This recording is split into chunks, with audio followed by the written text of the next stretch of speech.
Good morning, good afternoon, or good evening, wherever you are in the world. I am just Mike. You are watching and you are listening to episode number 30, another milestone event on the Rock Out Wild Show. Now, if you haven't done so yet, be sure to hit that subscribe button down below this very video. You can either like or dislike this episode. You can share this episode of the Rock Out Wild Show and spread the word about the Rock Out Wild Show to everyone, to your family, your friends, your co-workers, your enemies, your alliances, your allegiances. Everyone, tell everyone about the Rock Out Wild Show. I am your host, Just Mike. As per usual, we go over on this day for July 23rd. We're going to go over movies and television, wrestling, and music. But for the main event of this very episode, as you see from the title of this very video, I will be ranking my top 30 favorite bands of all time that I discovered online or on the internet, what have you. This could be through YouTube, this could be through LimeWire. As long as I discovered this band myself on the internet instead of having them come on the radio and finding me, that is the distinction of this very list. Uh, there will be no bands like the Rolling Stones or Led Zeppelin or AC/DC or anything like that. This is going to be a completely different list altogether, but I did allude to one of the bands on this list on a prior episode. That is a little bit of a hint, if you will. But before we get into all of that on this very episode of the Rock Out Wild Show, I have a movie review to react, and what better movie to react to on episode 30 than my old movie review for Gone Girl, starring Ben Affleck and Rosamund Pike. So let's get this sucker going. What I'm going to do is present. Actually, before I hit present, I'm going to start my camera. What's up, everyone, and how's it going? Welcome to the Rock On Wild Show. If you're just tuning in, I'm going to react to my own movie review right now for Gone Girl. So let's get this going. Let's hit that present, share screen. Make sure the audio tab is on, obviously. And let's go to the review. Let's hit full screen. We're starting at 0. And let's react. In 3, 2, 1, action. I'm going to go on record. David Fincher is by far one of the best directors in the business today, and this movie is a great example of just that. Start. Hey, what is up, all movie fans out there in the movieverse today? Welcome to the Mike McRod Movie Review YouTube channel. Right now, I'm going to talk about Gone Girl, and Gone Girl is a movie about a couple who the wife goes missing, and is she murdered? Did the husband do it? And going into this movie, based on that synopsis alone on paper, it just seems like one of those episodes of Law and Order that you were still used to seeing on television. I will say this, I love a good murder mystery. So I was kind of skeptic about knowing that this would be the synopsis of the movie based on the trailer, and knowing that the movie is 2 hours and 30 minutes long. They better fill this movie with a lot of substance. And did they do that?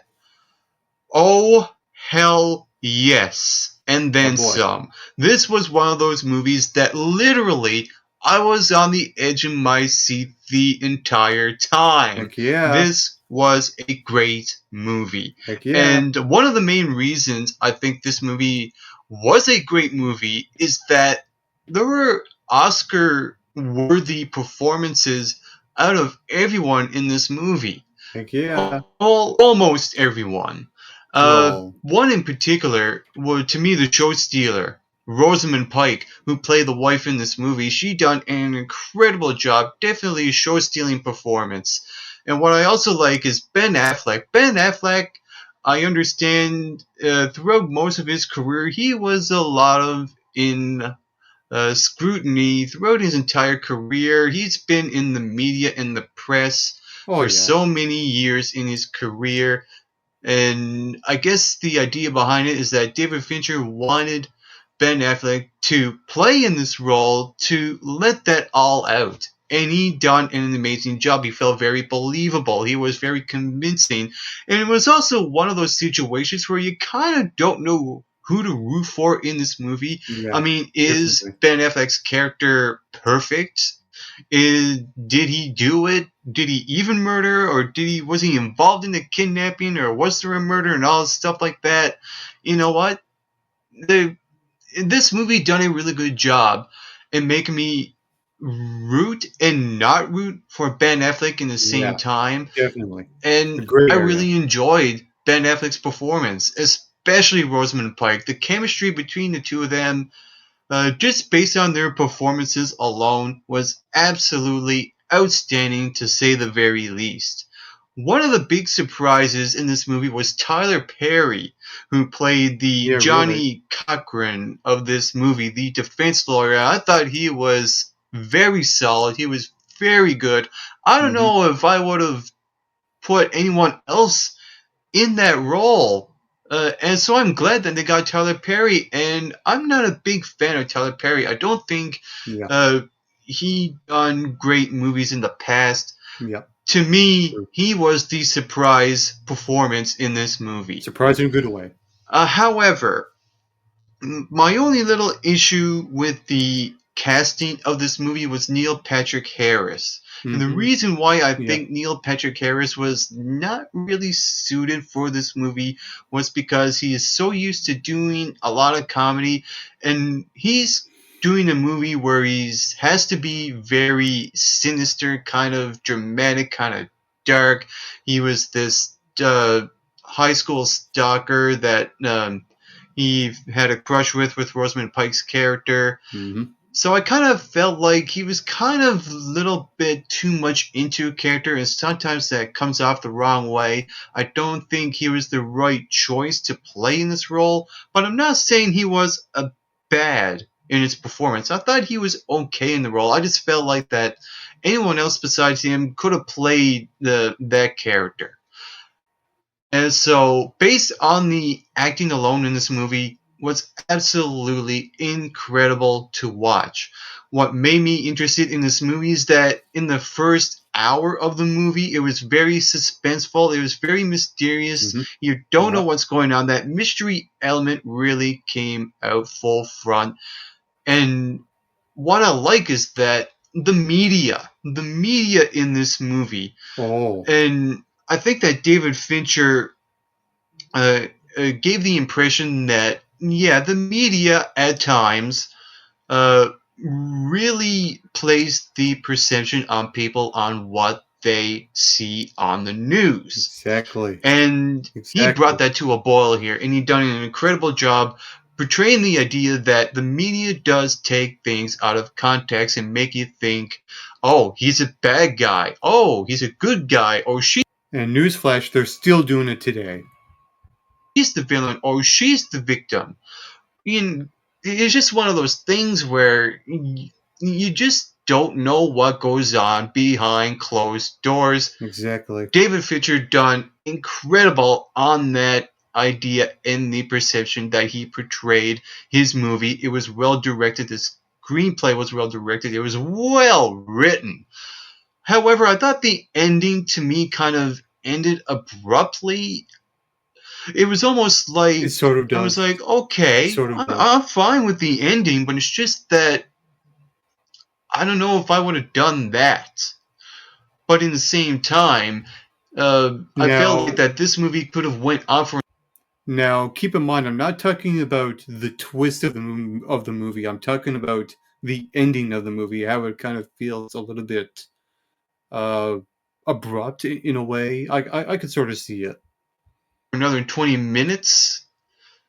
True. And for me to be saying that in a 2.5 hour movie is kind of telling because it was just so well done. It was very suspenseful. It was very Yeah, interesting. It kept me going the entire time. yeah, What I also like about this movie is that it knew what it wanted to do at the time it wanted to do it. This yeah, movie knew when it wanted to be violent, when it wanted to be violent. yeah. This movie knew it wanted to be lighthearted when it wanted to be lighthearted. It knew it wanted to be thrilling. It knew it wanted to be suspenseful and Yep. all that stuff. Every little tiny detail in this movie was so outstanding. It was great. Yeah. And the funny thing about this movie, it also felt very cartoony. What I mean by that is like it was kind Cartoon. of too serious and based on the human perception of how we take things too seriously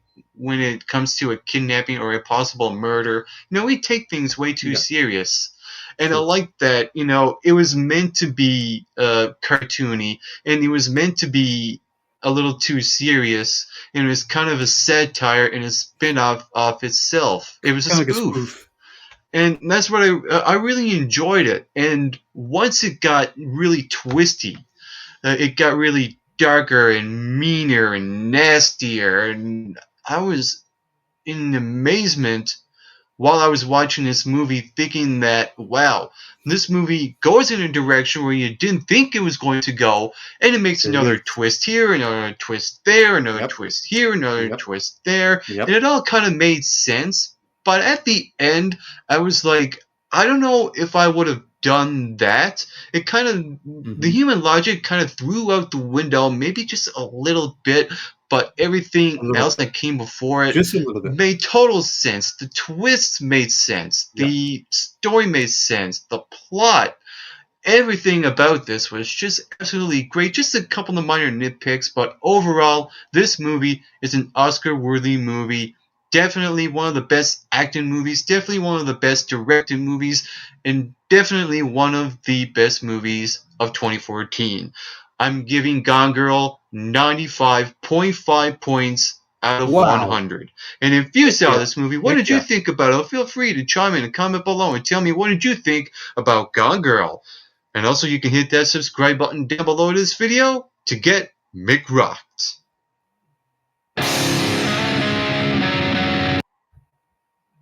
So there is my movie review reaction to my own movie review for Gone Girl starring Ben Affleck and Rosamund Pike. Now, I already knew Rosamund.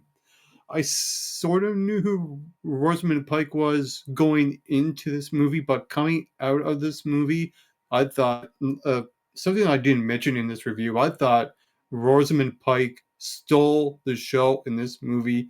She was fantastic. She was believable, and the way her character goes in this movie, when I watched it the first time, I did not see coming. That is how great Rosamund Pike was in this movie. That is my takeaway coming out of it.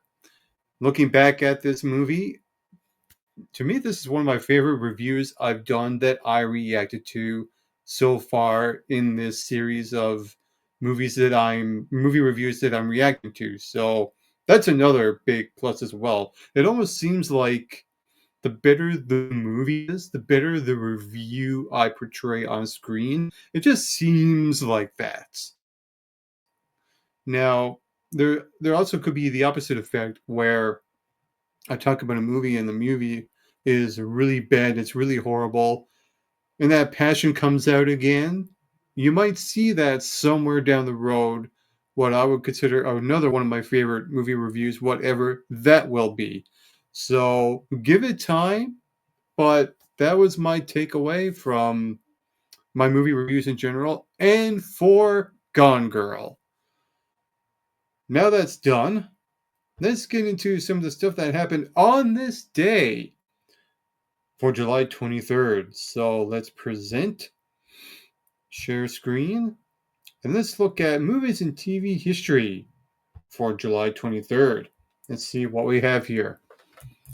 In 1927, Howard Lindsay and Bertrand Robinson's stage comedy Tommy, starring Alan Bunce, Pig Entwistle, and Sidney Toller, closes at the Gaiety. In 1966, Frank Sinatra's album Strangers in the Night hits number 1 on the US charts, Grammy for Record of the Year and Best Male Performance. Let's see, in 1975, Alan Ayckbourn's play Absent Friends premieres in London. In 1981, 14th San Diego Comic-Con International opens at El Cortez Hotel. In 1984, Suzette Charles at 21 replaces Williams at 57th Miss America in 1984.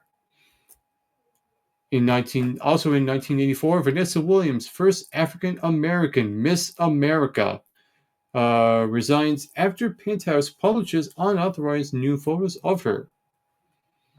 Should never do that.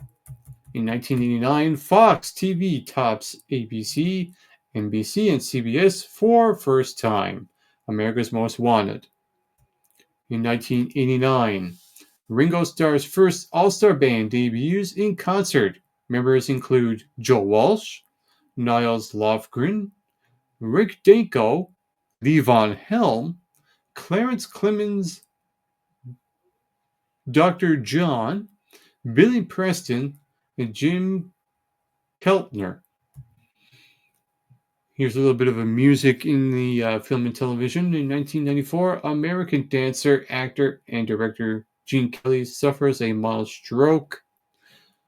In 2009, 42nd San Diego Comic-Con International opens at San Diego Convention Center. Here's also a little bit of music in with the film and television. In 2010, English boy band One Direction is formed during X Factor television talent show as Niall Horan, Harry Styles, Liam Payne, Zayn Malik, and Louis Tomlinson joined together. Oh, yikes. Well, what do you know? In 2015, Supreme Court rejects Bill Cosby's petition against a civil case of his alleged sexual assault of a 15-year-old girl at the Playboy Mansion in 1974. Good Lord. 9/11. In 2019, U.S. Senate passes bill championed by comedian Jon Stewart to ensure 9/11 first responders fund never runs out of money. And that is all the stuff that happened in film and television for July the 23rd. Now let's look at some of the stuff that happened for July 23rd in the world of wrestling. As we see here is a picture of CM Punk with where he's looking at The Rock, and behind The Rock is John Cena, in case if you were wondering. So let's see what happened here. In 1984, the WWF, the Brawl to End It All, took place in Madison Square Garden in New York City. In the only televised match for the event, which was shown live on MTV in the USA, Randy Richter defeated the Fabulous Moolah for the WWF Women's Championship. This event was a pivotal moment during the Rock and Wrestling Connection era, which was a period in wrestling during the 1980s where there was regular cross-promotion between pro wrestling and the mainstream music and entertainment industries. In 1989, the very first Great American Bash WCW pay-per-view took place in Baltimore, Maryland. In the main event, Nature Boy Ric Flair retained the NWA World Heavyweight Championship against Terry Funk. In the opening match, the Skyscraper, Sid Vicious and Dan Spivey won the Triple Crown King of the Hill Double Ring Battle Royal, and Sting retains the NWA World Television Championship against the Great Muta in a match that ended with a double pin. Also, Jim Cornette defeated Paulie Dangerously in a tuxedo match. Lex Luger retained the NWA United States Championship by disqualification against Ricky Steamboat. In the main events, the Road Warriors, the Midnight Express, and Stevie Williams defeated the Fabulous Freebirds, Terry Gordy, and the Samoan Squad team in a War Games match. Never mind the telephone. The cell phone, In 1995, the second WWF In Your House pay-per-view took place in Nashville, Tennessee. In the main events, WWF champion Diesel retained his title against Sid in a lumberjack match. Owen Hart and Yokozuna retained the WWF Tag Team titles against the Allied Powers, Lex Luger, and the British Bulldog. Also, Shawn Michaels defeated Jeff Jarrett to win his third Intercontinental Championship after the Roadie accidentally tripped Jarrett from outside of the ring. Prior to the match, earlier in the evening, Jarrett made his live singing debut by performing With My Baby Tonight without the Roadie being present. The fallout feud from this match was booked between Jarrett and the Roadie. However, Jarrett left the WWF due to personal reasons, along with the Roadie. The duo walked out of the arena and the company literally while the pay-per-view was still on the air. How crazy is that, walking out of a show while it was still on air? Like, actually walking out. That's insane. In 1996, at the WWF Superstars taping in Yakima, Washington, Sid defeated Marty Jannetty and the British Bulldog pinned Savio Vega. Also in 96, at the WCW Saturday Night taping in Orlando, the Giant retained the WCW World Heavyweight Championship against the Booty Man and Randy Savage, and Sting defeated the Nasty Boys, Brian Knobbs and Jerry Saggs. The Four Horsemen, Ric Flair, Art Anderson, Chris Benoit, and Steve McMichael defeated Chavo Guerrero Jr., Jim Powers, Marcus Bagwell, and Scotty Riggs in an 8-man tag team match. In the year 2000, the third and final WWF Fully Loaded pay-per-view took place in Dallas, Texas, and featured a triple main event. The Rock retains the WWF Championship against Chris Benoit in the main event. The match stipulation allowed the title to change hands by disqualification, which happened during the match, but the bout was restarted by WWF Commissioner Mick Foley, and Rock eventually won. Triple H defeated Chris Jericho in a last man standing match. The Undertaker defeated Kurt Angle, and Val Venis retains the Intercontinental title against Rikishi in a steel cage match. The APA picked up a disqualification win over the WWF Tag Team Champions Edge and Christian, and Perry Saturn pinned Eddie Guerrero to win the WWF European Championship. In 2001, the fallout from the Invasion pay-per-view was felt on WWF Raw from Buffalo, New York, when Lance Storm pinned Albert to win the Intercontinental Championship. In the main event, Booker T and the Dudley Boys defeated Kurt Angle, Edge and Christian in a 6-man tag team elimination match. In 2002, Edge defeated Chris Jericho in the main event inside a steel cage at the WWE SmackDown taping in Indianapolis, Indiana. Also, Hulk Hogan and The Rock beat the Un-Americans, Christian and Lance Storm, in tag team action. In 2004, at ROH Death Before Dishonor 2, Part 1 in Wauwatosa, Wisconsin, CM Punk and Colt Cabana retained the ROH World Tag Team titles in a 2 out of 3 falls match against Jay and Mark Briscoe in the main event. Also, Samoa Joe retains the ROH World Heavyweight Championship against Homicide, and Doug Williams retains the ROH Pure Wrestling title against Alex Shelley, who is one half of the Motor City Machine Guns. In 2005, CM Punk and Christopher Daniels fought to a 60-minute time limit draw for the ROH World Heavyweight Championship in the match event of ROH Homecoming in Philadelphia. Also, Jimmy Rave pinned AJ Styles in a street fight, and BJ Whitmer and Jimmy Jacobs defeated the Carnage Crew HC Lock and Tony DeVito for the ROH World Tag Team titles. In 2006, Rey Mysterio's 3-month World Heavyweight Championship reign came to an end when King Booker defeated Mysterio for the title in the main event of WWE's Great American Bash in Indianapolis when Chavo Guerrero turned on Mysterio. Also, The Undertaker defeated Big Show in the very first Punjabi prison match on pay-per-view. The match was supposed to have seen Taker face the Great Khali in the gimmick match, but Khali was pulled from the bout on medical grounds. In 2007, WWE Champion John Cena and Candice Michelle defeated Lance Cade, Trevor Murdoch, and Umaga in a handicap tag team match in the main event of WWE Raw from Sacramento, California. That's an odd mix of people right there. In 2010, Bryan Danielson defeated Bobby Fish in the main event of Evolve number 4 at the Ace Arena in Sydney, New Jersey. And I got a question. How many fish can Bobby Fish fry if Bobby Fish could fry fish? In 2012, the 1000th episode of Monday Night Raw broadcast live from St. Louis in Missouri, and the 3-hour permanent format of the show started from this Hallmark edition, which was seen by 6 million viewers in the USA. In the main event, John Cena cashed in his Money in the Bank contract against WWE Champion CM Punk. Cena won by disqualification after outside interference from The Big Show. At the conclusion of the show, The Rock intervened and was attacked by Punk, who turned heel.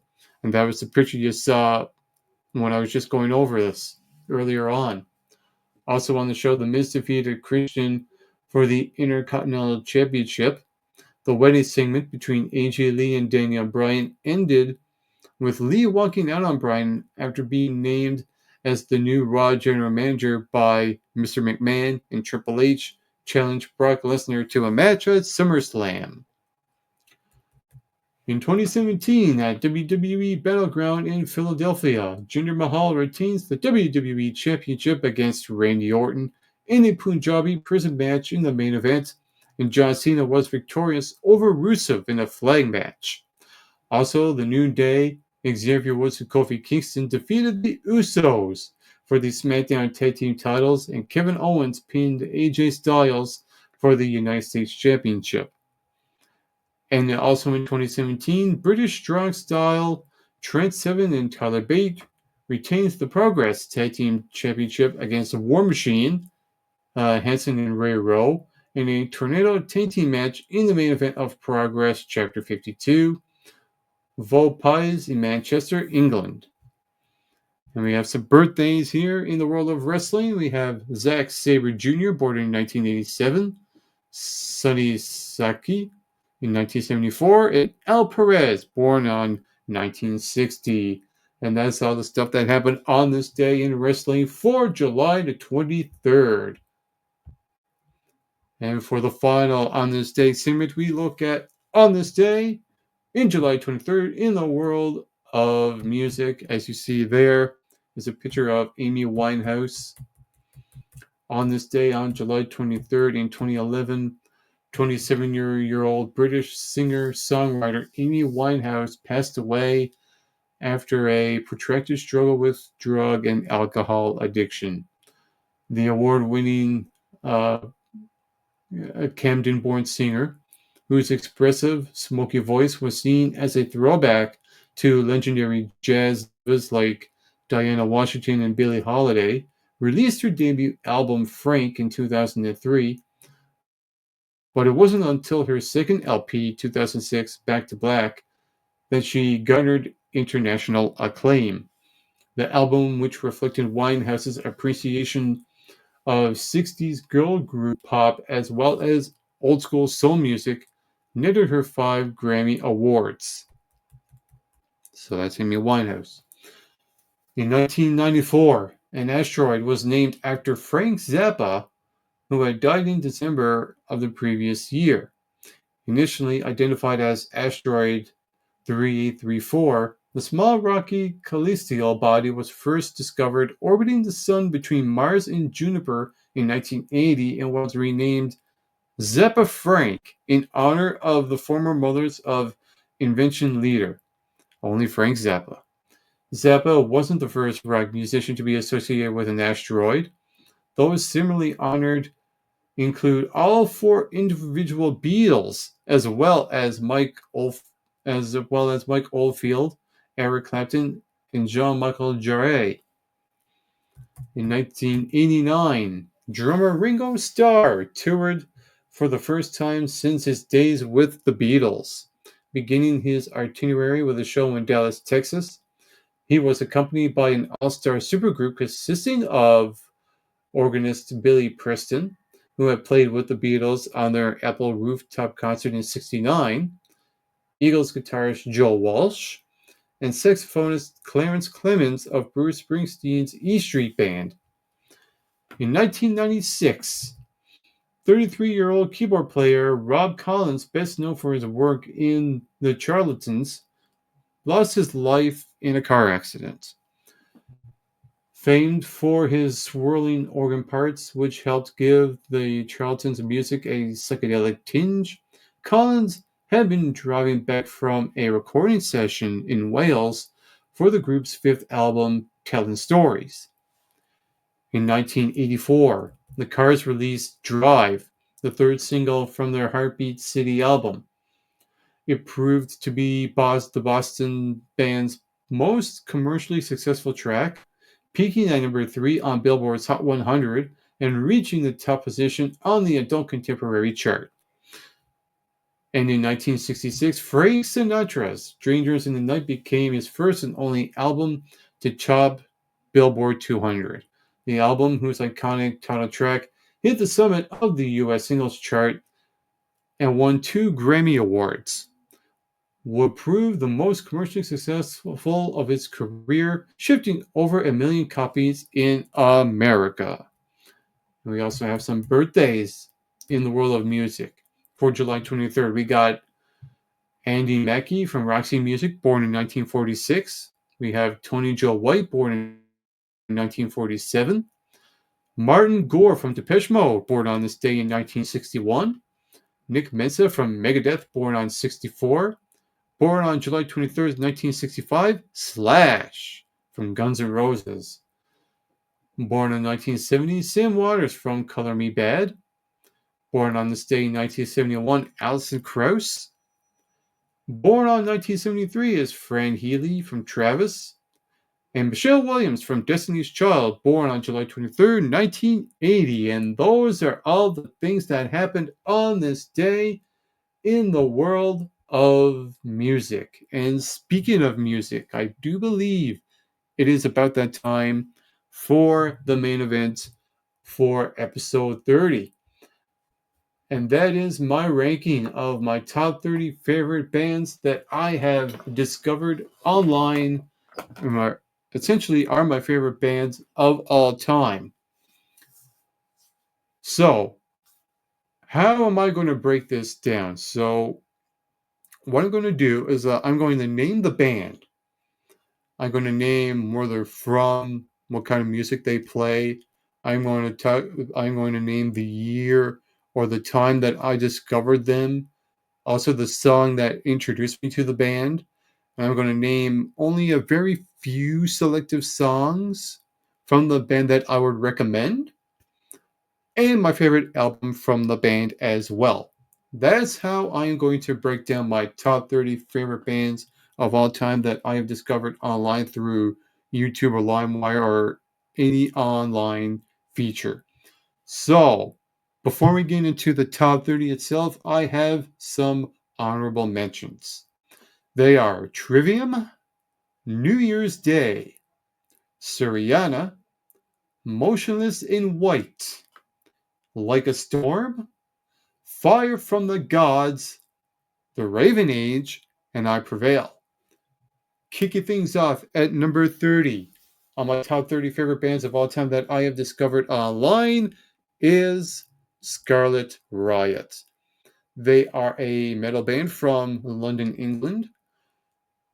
And I discovered them on YouTube back in October of 2017 when they introduced me to their song called Break.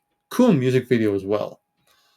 My favorite songs by the band are the one I just mentioned, Break. Feel is a really good one.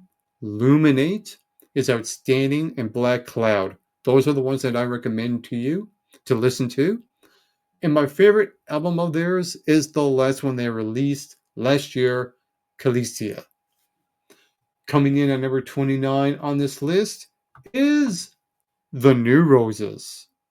They are a rock band from Germany, and the year I discovered them was roughly around March of 2016 when they introduced me on YouTube, where I found them. And the song that introduced me to the band was Dead Man's Voice.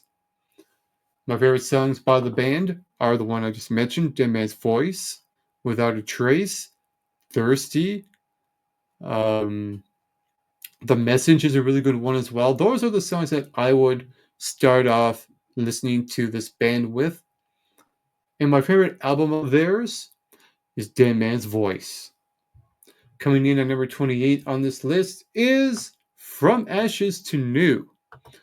They are a new band. They are a new metal band from Pennsylvania, and I discovered them around 2015, roughly around wintertime in November. The song that introduced me to the band is a song called Through It All, and that's one of my favorite songs I would recommend to you, as well as Lost and Alone, Breaking Now, and one of their recent ones, Armageddon. And my favorite album by From Ashes to New is their last one called Blackout. Coming in at number 27 on this list is Arch Enemy. They are a Swedish melodic death metal band. The lead singer Alicia is from Montreal, Quebec, Canada. Now, the time that I actually discovered this band, uh, Angela Glasgow was sort of still in the band somewhat as their singer, who was their original singer, if I'm not mistaken. So I discovered them roughly around in between 2009 and 2013, maybe around 2010 ish. But I never really got into the band until 2017. And the song that introduced me to the band was My Apocalypse, who Glasgow sings in that song. And my favorite songs by Arch Enemy are Deceiver Deceiver, Handshake with Hell, Blood Dynasty, and Sunset Over the Empire. And my favorite album of theirs, now I haven't listened to all of their albums, but the ones that I have listened to, my favorite one is Deceivers. Coming in at number 26 on this list is Parkway Drive. They are a metalcore band from Australia, and when I discovered them, it was around summertime, roughly around June of 2015. And the song that introduced me to the band is a song called Vice Grip, and I found them on YouTube. My favorite songs by Parkway Drive are Darker Still, which to me is their single best song they have done, and other ones like A Deathless Song, Wishing Wells, and Crushed. Also, Vice Grip, the one I mentioned not too long ago, I would recommend you to listen to those songs to get you introduced to Parkway Drive. Now, I haven't listened to all of their albums just yet, but the one that I like out of the three that I listened to is their last one, Darker Still. Coming in at number 25 on this list, Dawn of Destiny. They are a power metal band from Germany, and I discovered Dawn of Destiny roughly around 2010 or 2011 ish, somewhere around there. They are a female fronted band as well. And the song that introduced me to the band is a song called Rain. And Rain is one of the songs I would recommend to you, as well as Last Day and Break the Silence. And my favorite album of theirs is Rebellion in Heaven. Coming in at number 24 on this list is a band, unfortunately, is no longer active, but I love this band when I started listening to them. That band is Charon. They are a gothic metal band from Finland, and the year I discovered them was roughly around 2011, 2012-ish, somewhere around there. I'm thinking 2011. And the song that introduced me to the band is a song called Colder.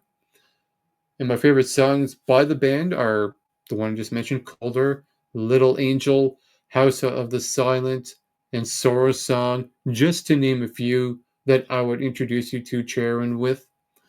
And my favorite album of theirs, it has to be their last album from 20 years ago almost. It's actually celebrating its 20-year anniversary on August 30th or the 31st, 2005, somewhere around there. That album is called Songs for the Sinners. So that's the album I would highly recommend to you for Charon. Coming in at number 23 on this list, Mercy Drive.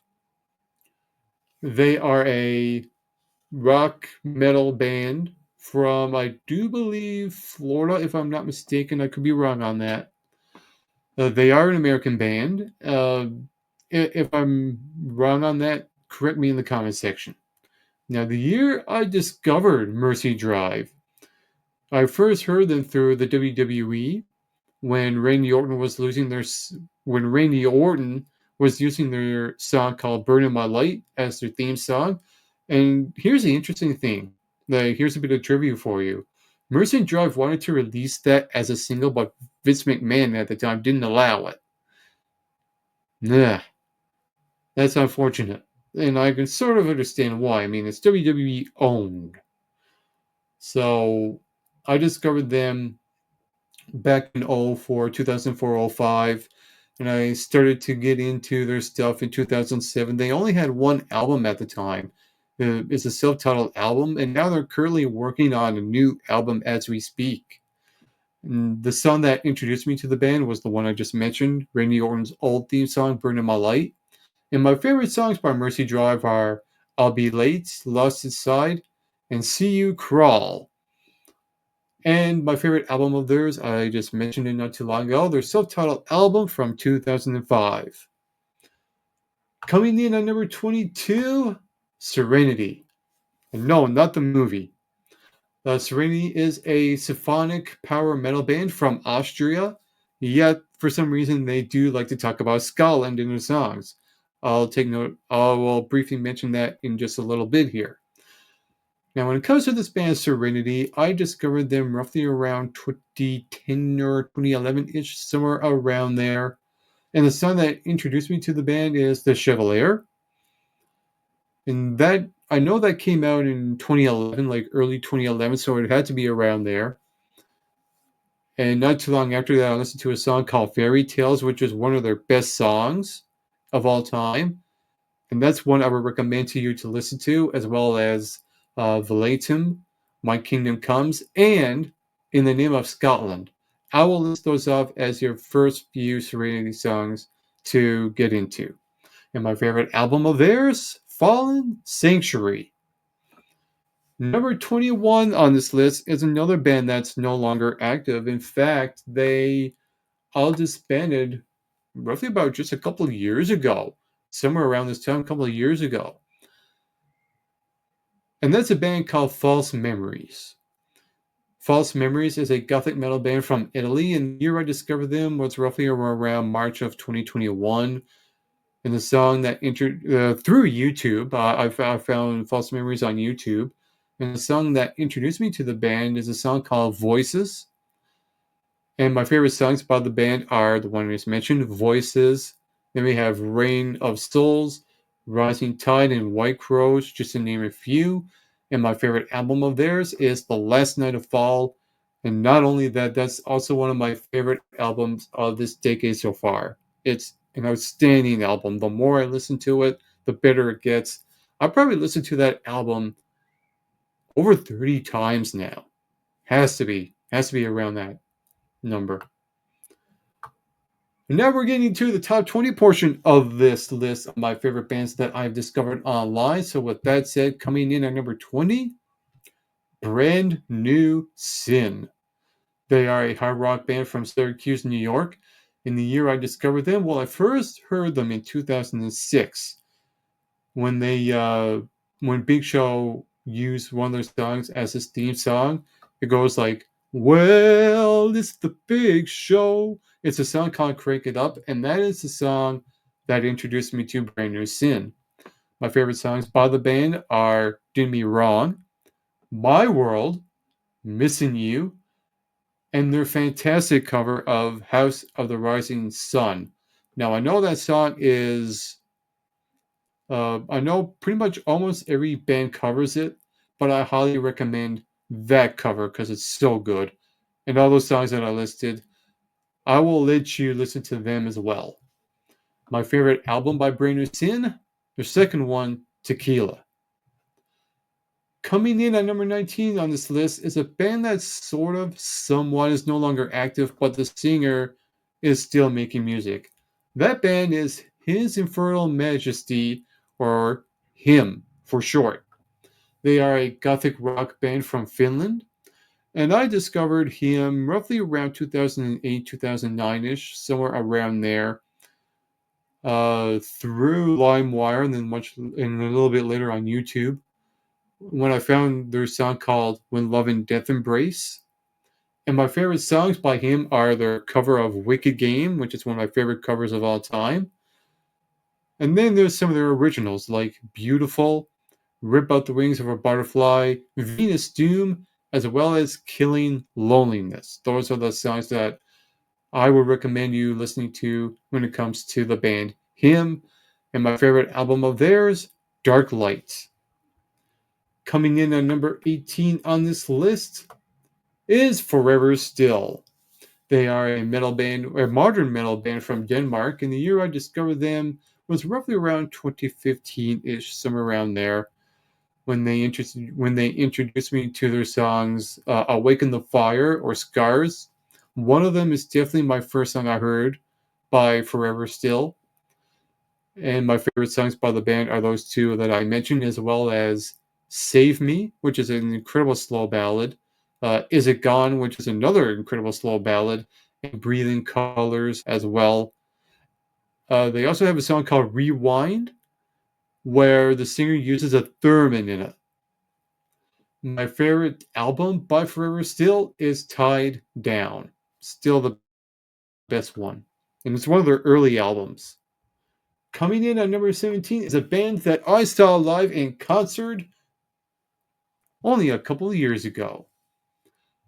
Camelot. They are a power metal band from Tampa, Florida. The year I discovered them was roughly around 2018-ish, when I was discovering all the symphonic metal craze. I will actually call it the 2008 would be the symphonic metal craze for me when I discovered all those bands, and Camelot was one of them. The song that introduced me to Camelot was "Forever," and my favorite songs by Camelot are "Abandoned," "Forever," and "Elizabeth" is a fantastic masterpiece. And I'll go with more of one of the recent ones, "Opus of the Night." I would uh, recommend those songs for you to listen to. And my favorite album of theirs just happened to be their last album, "The Awakening." Coming in at number 16 on this list is Hailstorm.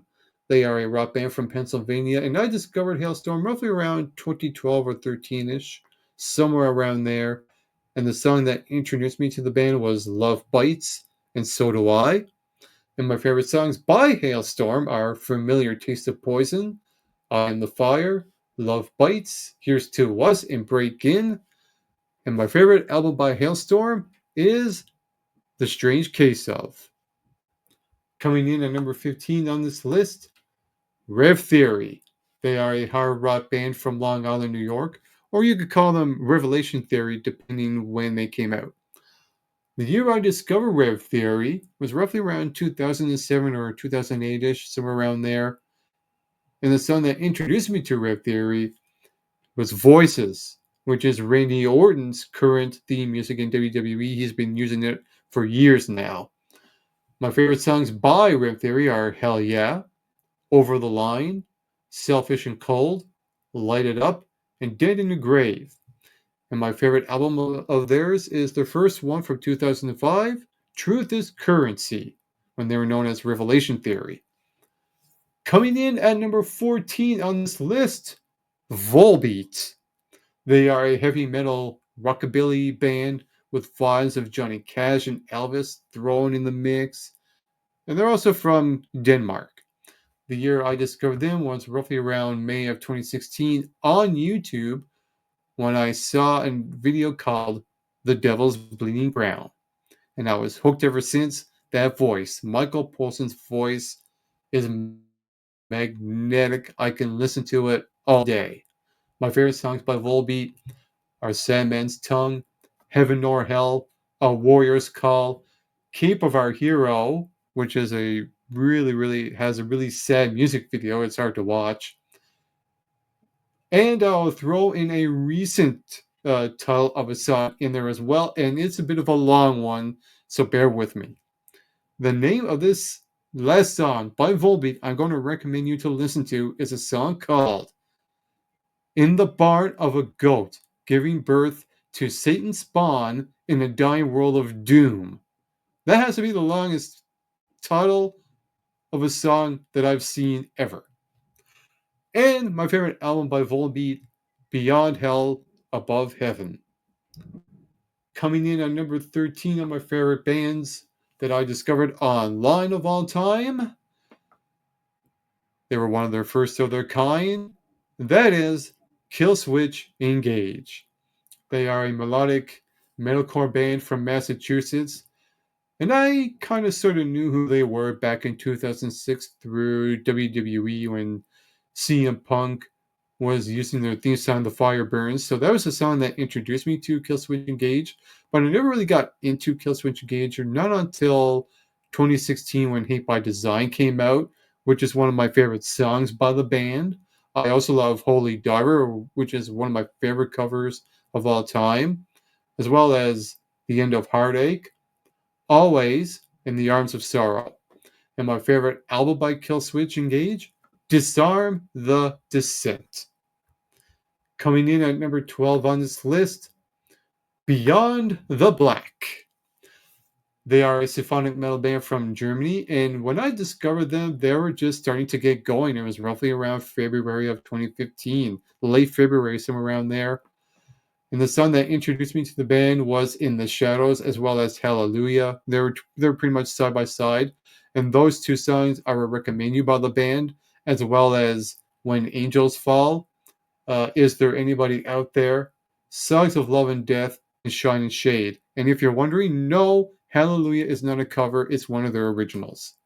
And my favorite album by Beyond the Black is their self-titled album from 2023. Coming in at number 11 is another one from the symphonic metal craze back in 2008, Nightwish. Again, they're a symphonic metal band from Finland, and the song that introduced me to Nightwish was For the Heart I Once Had. My favorite songs by Nightwish are Meadows of Heaven, 7 Days to the Wolves, Angels Fall First, Wish I Had an Angel, and Nemo, just to name a few. They have a collection of albums going all the way back to the late 90s. I highly recommend you Nightwish.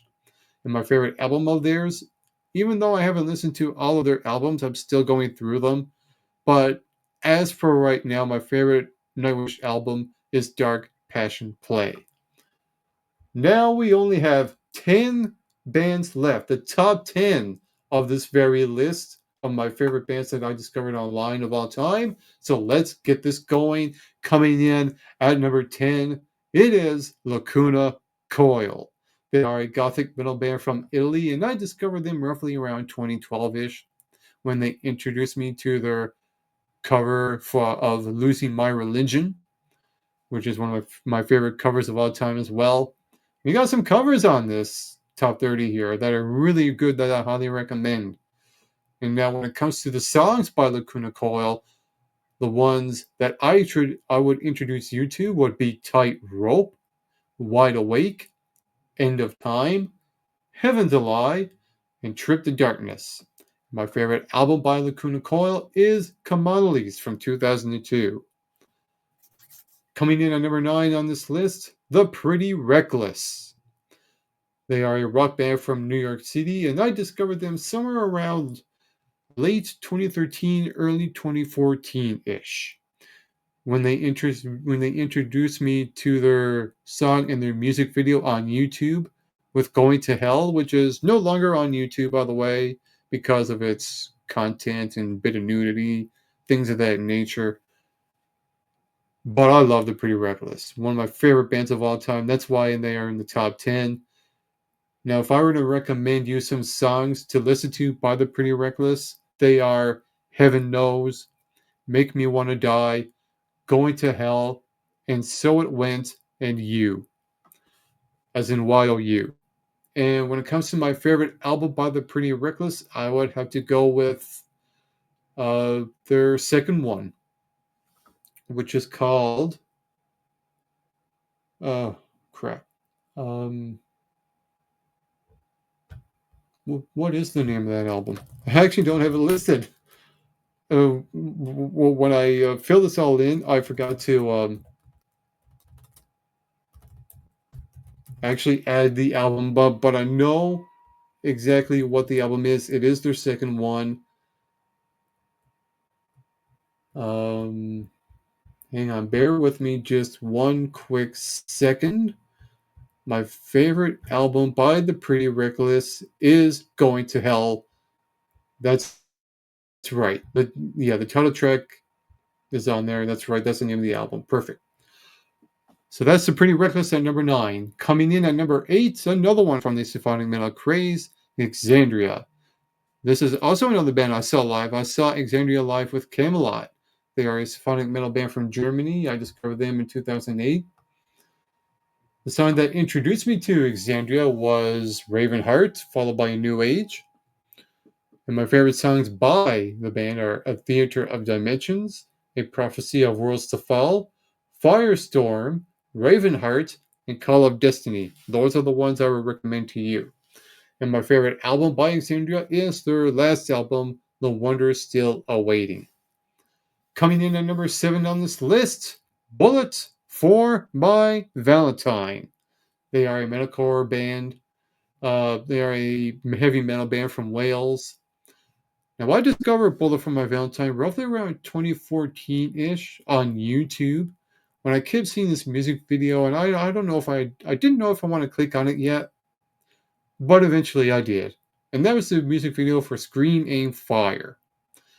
My favorite songs by Bullet for My Valentine are Waking the Demon, Your Betrayal, Scream, Aim, Fire, Tears Still Fall, and Say Goodnight. And my favorite album by Bullet for My Valentine is Scream, Aim, Fire, their second one. Coming in at number 6 on this list, Leaves Eyes. I should say Leaves Eyes, if you haven't caught that. They are a symphonic metal band from Germany, and I discovered them roughly around November or December of 2009. Again, they're part of that symphonic metal craze I was looking for. The song that introduced me to Leaves Eyes was My Destiny. And they also have a song called Leaves Eyes, which is really, really good, and that's one of the ones I would highly recommend, as well as Friola's theme, My Destiny, Njord, which is spelled Njord, Newfound Land, and Irish Rain. And my favorite album of theirs is Njord, or New York. Now we only have 5 bands left. And I just realized something. I don't have anything for my number 4, but I will wing it as I go along. So, when it comes to my top 5, these are the 5 that I knew would be the very, very best. And with that said, coming in at number 5, Breaking Benjamin. They are a rock band from Pennsylvania. Now, this is a little bit tricky, and this is where it gets a little bit complicated, but I'll make it simple here. Breaking Benjamin, the year I discovered them. Well, here's the thing. I first heard them on my Day of Reckoning game in 2005. But I never got into them until 2015 when Failure came out. And I've heard a couple other songs in between those years. Those were Dance with the Devil and Breath. But the songs that introduced me to Breaking Benjamin were on that Day of Reckoning game, Polyamorous and Firefly, in the same time, without even knowing it was Breaking Benjamin at the time. When I found out that those songs were by Breaking Benjamin, when I was going through their discography, I was mind blown. What an interesting find. One of my favorite finds of all time. And my favorite songs by Breaking Benjamin are So Cold, Dance with the Devil, I Will Not Bow, Evil Angel, The Diary of Jane as well. And my favorite album by Breaking Benjamin, Dark Before Dawn. Coming in at number 4 on this list is Epica. They are a symphonic metal band from the Netherlands. I discovered them roughly around 2008-ish, and the song that introduced me to Epica was Blank Infinity, as well as Never Enough, back to back. And my favorite songs by the band are Chasing the Dragon, Consigned to Oblivion, Design Your Universe, The Divine Conspiracy is probably my number one favorite Epica song of all time. I know I did go over this on an episode of the Rock Out Wild show. You could probably go back to that and you could tell me which ones I had up really, really high. I know I had Facade of Reality high up there as well. Yeah, you can go back and watch that episode where I talk more in depth about Epica. And of course, my favorite album of theirs, The Divine Conspiracy. Coming in at number 3 on my favorite bands that I found online that I discovered of all time is Alter Bridge. They are a hard rock heavy metal band from Orlando, Florida. The year I discovered them, now I've heard of them without knowing it was them somewhat back in 2004 and 5-ish when Edge was using one of their songs as his theme song coming out for matches and stuff like that. And the song that introduced me to the band was Metalangus, which was Edge's theme. But I never really got into Alter Bridge, not until 2008-ish, when they were 2 albums in, their first 2 albums. And my favorite songs by Alter Bridge are Blackbird, Open Your Eyes, Fortress, Watch Over You, and I'll go with one of the more recent songs, Pawns and Kings. And my favorite album by Alter Bridge is Blackbird. Now we only have 2 bands left, and my number 2 favorite band of all time that I discovered online, Within Temptation. They are a symphonic metal band from the Netherlands, and I discovered them roughly around 2008-ish. The song that introduced me to the band was Restless. My favorite songs by the band are Truth Beneath the Rose, The Promise, Restless, What Have You Done, Deceiver of Fools, Our Solemn Hour. You name it, I love all of their songs. Well, almost all their songs. I don't like their album Hydra, but at least that album has Paradise, What About Us. And of course, I cannot talk about Within Temptation without talking about their 2-hour epic live concert they recorded back in 2008 called Black Symphony. Not only I would recommend you those songs I just listed, I would highly recommend you to watch that concert from beginning to end. The theatrics, the ambiance, the feel of it. You get soaked up in it. It is amazing. And my favorite album by Within Temptation is The Heart of Everything. But there's only one band that I consider my favorite band of all time that I have discovered online. And you know, before you even saw this video, what that band is. Because I talked about this band on the past episode of the Rock Out Wild show. And that is Nonpoint. They are a new metal band from Fort Lauderdale, Florida. I discovered them roughly around 2007 or 2008-ish. The song that introduced me to the band is another cover, In the Air Tonight. And my favorite songs by Nonpoint, and I'll list off 5 here: Bullet with a Name, Chaos and Earthquakes, What a Day, Generation Idiot, and Frontlines. I know one person on here who might watch this episode will say, I don't care, I don't care, I don't care. And I would also highly recommend that song as well. And my favorite album by Nonpoint is To the Pain. Those are my top 30 favorite bands that I have discovered online since I used the internet in 2005. Well, late 2005. It'll be 20 years this year using the internet and finding music. And I will continue finding music going forward on YouTube as the years go by. And that is episode number 30 of The Rock and Wild Show. And I'm going to leave you with a quote, and it goes something like this. Children remember who was there for them. Your presence, your love, your support, these are the things that truly matter to them. Your time spent with them, your words of encouragement, your hugs and kisses, these are the memories they will cherish forever. Every moment you invest in their lives is a gift that will shape their future. So keep showing up, keep being there for them, keep loving them unconditionally. Your presence in their lives is a treasure that they will always hold dear. I am your host, Just Mike, and this has been the 30th installment, the 30th episode, the 30th milestone of the Rock on Wild Show. And on a final note, to all of you watching, get plenty of rest and always do your best.